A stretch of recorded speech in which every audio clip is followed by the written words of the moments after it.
All right, students, welcome to part 2 of reading Life at Home in the 21st Century. Remember the first paragraph we read in the first video talked about essentially how TV was so important that even during a recession, when no other company was able to spend very much money, they still spent $50 billion. So now let's go on to the next 2 paragraphs. Television is now so intricately woven into the fabric of the American family experience that few children, born during the last 2 decades, will be able to imagine a social world that has not been partly shaped by the imagery, discourse, and ideas originating from television programming. Let me get the audio back. In fact, many 21st century children are born in the physical presence of a TV. Most labor, delivery, and recovery rooms in the U.S. now feature large, wall-mounted flat panel sets. That TVs are witness to such intimate and emotionally bonding experiences speaks volumes about televisions and the American way of being. Now, that's a really interesting point. It talks about here, in fact, many children born today are actually born right next to a TV. My son was born with a TV in the room because TVs are in every single hospital room. So it's just an interesting thing to kind of point out there. Now that sentence is the actual one that I use as an example here in my notebook. All right, TVs are a witness to such intimate and emotional bonding experiences, speaks volumes about televisions and the way of being. All right, so that was the exact same sentence we just found here, the American way of being. All right, and so you could use this one in your presentation. I already put it in here as an example. And notice I put the lines 16 through 19 because that corresponds with the numbers here, 16 through 19. All right, and it only puts numbers here every 10. So you might have to do some counting. So it's 10, 11, 12, 13, 14, 15, 16. That's where this sentence starts, right here, just so I can find it again. All right, so essentially TVs are all over our life. And essentially, babies are born already with a TV in their life. So let's go on to this next paragraph here. Currently, 99% of U.S. households own a TV, and more than 50% own 3 or more. All of the families in our study have at least one TV, and most have 2 or more.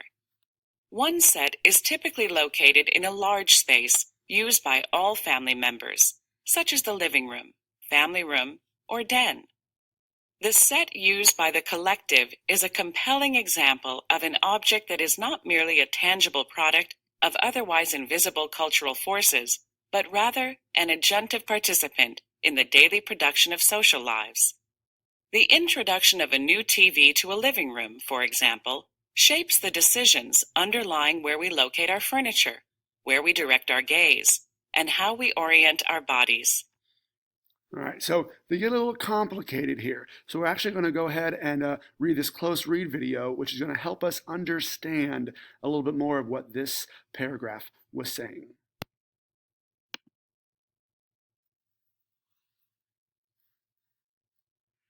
One set is typically located in a large space used by all family members, such as the living room, family room, or den. The set used by the collective is a compelling example of an object that is not merely a tangible product of otherwise invisible cultural forces, but rather an agentive participant in the daily production of social lives. This paragraph is pretty dense, but I really like it. It's getting at how TV influences the way people interact in their homes. You're right. This is dense. Maybe we can work through the text a bit at a time. Well, the first sentence is straightforward enough. There's typically one TV set in a living room type area. Leading into this, the authors noted that the people in their research study had at least one TV in a community area. This second sentence starts with, the set used by the collective. I think by collective, they mean the family, or whichever group of people is using the space. They go on that the set is a compelling example of an object that is not merely a tangible product of otherwise invisible cultural forces. Oh, this probably has a simple meaning, but what is it? Well, they are using a living room TV as an example of something tangible, so an object that you can see and understand. And it's also a product of invisible social forces.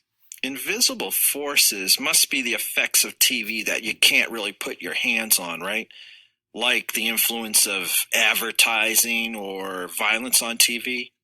Right, and they're saying that the TV is not only an example of that, it's also an agentive participant in the daily production of social lives. I've never heard the word agentive. Me neither, but I see that it basically means something that has the power to affect something else. So the television set itself participates and has an effect on our lives. And then in this next sentence, we learn more about how it participates. The introduction of a new TV to a living room, for example, shapes the decisions underlying where we locate our furniture, where we direct our gaze, and how we orient our bodies. So a TV set in the room shapes the decision about how the room is arranged.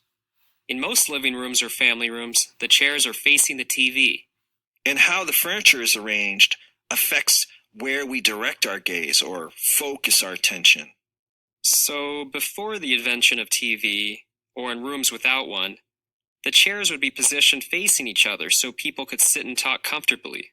It sounds like as a culture, we've been so influenced by television that most people now organize their homes around watching it.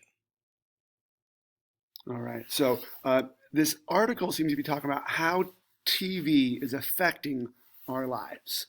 And this paragraph talks about how it even affects how our living rooms look. So what I want you to do now is I want you to take one sentence from this reading. It could be from this second paragraph or this first paragraph. And I want you to go ahead and put it into my notebook. All right. So by the time we're done with this reading, you should have at least 3 or 4 of these sections filled out. So right now, put one in here, a quote that you liked from today's reading.